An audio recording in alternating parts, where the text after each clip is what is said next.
Hi folks, these are games that are cheap now.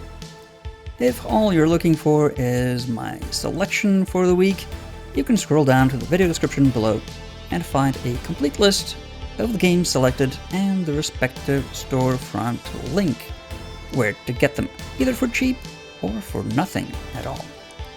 If, however, you're interested in hearing my thoughts on them, why they were selected, maybe why you would be interested in playing them, here we go. This week, our first stop on our penny-pinching, anti-spending journey is appropriately a pair of anti-capitalist cyberpunk adventures. The Ascent is a twin-stick shooter, gorgeous settings. You will be traveling through different levels and different districts of an immense arcology that is a single structure that provides for all the needs of a group of people, typically mega city type things. You know, Judge Dredd, high-rise buildings. You're going to be shooting things, you're going to be upgrading weapons, you're going to be upgrading your equipment, you're going to be scrounging around for resources, because every little bit counts on the rise to different levels. You're going to be ascending, but also the Ascent is the name of the arcology, and the company that bankrupted, that owned the arcology. You'll find out as you play. I haven't finished it because it's way too difficult for me, even at the easiest difficulty setting, but if you are good at twin-stick shooters, you will have a great time with this beautiful, beautiful game. Citizen Sleeper is more narrative-focused, not as complex technically, you'll find, not as impressive visually, but very clean, very interesting game nonetheless. Not going to spoil too much, but it's more of a management point-and-click type experience. And now that the summer Steam sale has ended, we'll have to scrounge around a bit more to find good deals on the thing. You have a very recent, few years ago, that in terms of Dragon Ball games that have been coming out for better part of 30 years, is recent. Narrative, so the storyline is covered game in the Dragon Ball Z game series. Different developers, different styles of games. This has some open world sections, obviously combat. You can buy little trinkets and outfits and different versions of the characters and whatnot, and in-game currency not. I think you can actually pay for that, but don't. And find yourself immersed in one of your favorite childhood franchises, Dragon Ball Z. It is almost like watching the cartoon while playing it, though not quite up to the standard of Dragon Ball fighters, but almost. Still very, very good, and never at such a deep discount, not that I have remembered. Next, we have Darkest Dungeon 2. Since Darkest Dungeon came out, whenever someone talks to me about dungeon crawlers, Darkest Dungeon is where my mind goes to. It's in the name, Darkest Dungeon, and you will be crawling through them, believe you me, because your party is going to be hurt, almost going crazy, and getting through situations through sheer force of will by the skin of their teeth. And again, there's going to be plenty of teeth trying to gnaw you while you're trying to crawl through the dungeons. Hence the name, Dungeon Crawler. And Darkest Dungeon 2 is, in many ways, actually an improvement and builds upon all the qualities of the first. A situation of more of almost the same, but not quite the same. And in the end, of course, you'll have to face eldritch horrors that will most likely defeat you. It's not the bright and happy dungeon, it's the darkest dungeon, for crying out loud.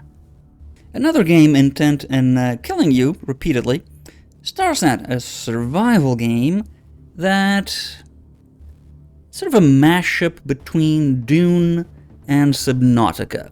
That's the best I can describe it. Maybe with a bit of Stargate in it. I've talked about it before, and I still like it now. You're in a desert, a sea of sand. You need to survive. There's creatures out there, and you need to navigate your way through a mystery. I'm not going to spoil anything.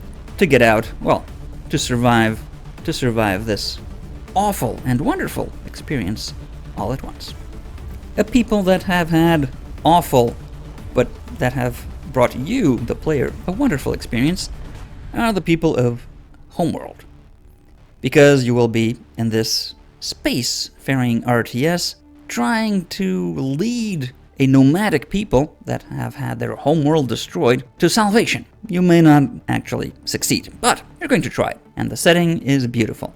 You don't really want to, well, maybe you do, experience the originals in their original form.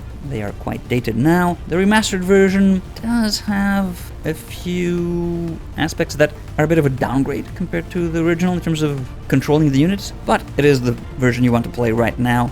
It is up to date in terms of resolutions and the way the graphics are rendered, a clear upgrade over the original in most aspects, as you'll no doubt be watching right now and the video. At just over €3, a steal.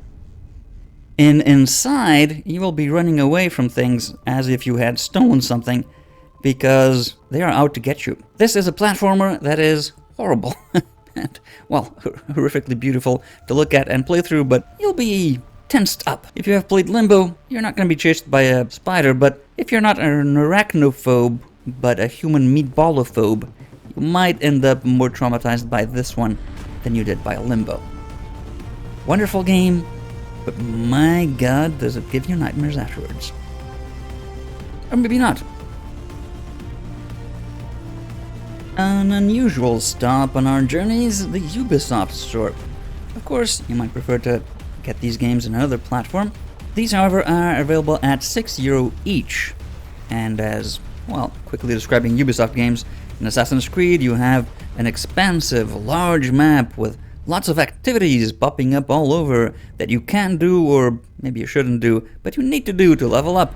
And there's beautiful settings, a lot of characters, a lot of combat and sneaking around. And then you might get tired of all and not finish the game, but you still will have had a damn of a fine journey. Far Cry 6, you have a huge map, beautiful setting, lots of things to do popping up on the map, wildlife that wants to kill you, and you have a big, bad, complicated and ethically challenged megalomaniac that is your nemesis throughout, and you might get tired of doing the same thing as in a very big map over and over and not finish the game, but you still will have had an interesting experience nonetheless. Ubisoft games. What can be said about them is that they are superbly made in terms of the world building, technical aspects, the characters, and you might not get tired of them before you finish them. If you don't, all the best. If you do, it's worth €6. They're great games. If you don't want to spend a dime, other than getting Amazon Prime, that is, you will be able to get Teenage Mutant Ninja Turtles Shredder's Revenge, or Teenage Mutant Hero Turtles, for those non-United Statesians among us, and Star Wars Knights of the Old Republic 2, not the one, the Sith Lords. And man, Teenage Mutant Turtles was one of the staples in my childhood. The cartoons, the video games, back when you still rented video games from the video rental store, cassettes, and that they had a small corner with video games on 16-bit systems for the most part that you could rent for a day or two, or the weekend, or whatever it was. And this one got, well, not this one, Teenage Mutant Ninja Turtles, I think it was the Hyperstone Heist, got rented so often, I think we ended up paying more than if we had just outright bought it at some point. These are exceptionally good beat-em-up games, the Teenage Mutant Ninja Turtles, and the new one is no exception. It's probably the best, clearly, and you should play it. If you have any interest in beat-em-ups, or Teenage Mutant Turtles in particular.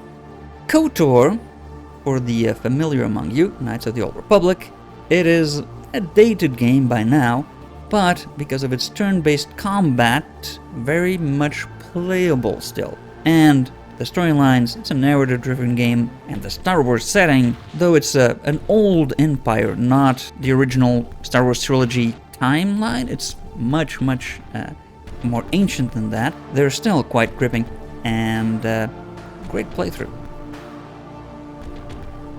And as with all tasty morsels, we have the cherry on top, Children of the Nile Complete. Again, a classic, one of my favorite city builders, because it's, in my opinion, the best city builder set in ancient Egypt. And wow, is it a game that I have played a lot of. If you want to know more on how it's played, what it looks like, etc., I have the card popping up on top of the screen with my complete series of it. Might not be complete actually, but it will be complete. I'm playing it. And those are all the games that I found over a plethora of different platforms that could well be worth a look. And if you hadn't found them in your wish list because you didn't add them on your wish list on all platforms at once, here you go. Easy to find.